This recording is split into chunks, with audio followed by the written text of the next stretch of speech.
All right, switching gears. If you're a parent like me, listen up. Here's a question for you tonight. Do you think that your child should be required to get the COVID-19 vaccine? Well, it's a question that can stir up a lot of emotion, including within politicians looking for your vote this November. Right now, everyone 6 months of age and older is eligible to get a COVID-19 vaccination. In addition, everyone 5 years of age and up can get a booster as well. If you have a child under the age of 5, make sure to check eligibility with the vaccination location before you show up. Now, the idea of making COVID-19 vaccinations a requirement for children a touchy subject on the campaign trail. Today, I tried to get some clarification for you on where the two main candidates for governor stand on the issue and what a local medical expert thinks about mandated vaccinations.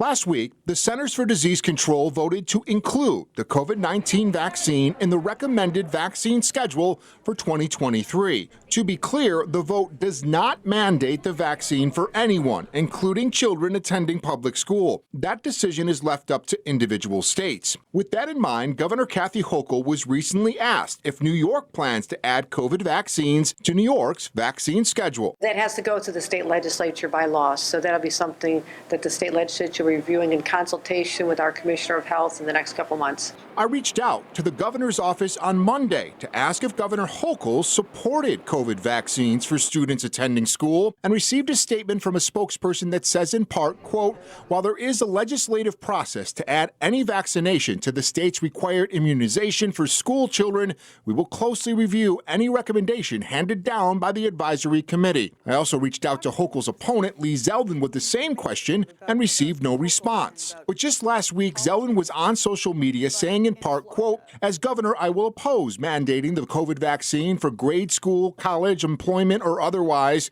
Kathy Hochul needs to let the public immediately know exactly where she stands on this issue that is extremely important for so many New Yorkers.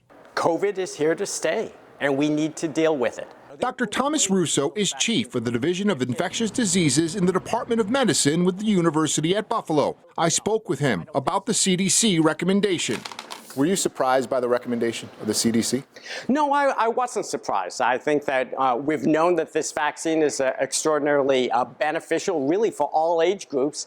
And this just reinforces that fact. Dr. Russo says although there is still plenty to learn about the virus and its many variants, vaccination in children 5 and up is still recommended to protect against infection and long COVID, reduce poor outcomes if you do get sick, and decrease transmission. Do you see it becoming mandated for school-age children, much like some of the other things that are on the schedule? From an infectious disease point of view and a public health point of view, the benefits of COVID vaccination are quite clear.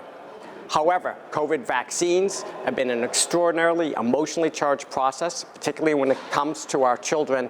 And I think as a state, we're going to need a little bit of time to process this consideration before we decide whether to mandate this vaccine for our school-age children or not.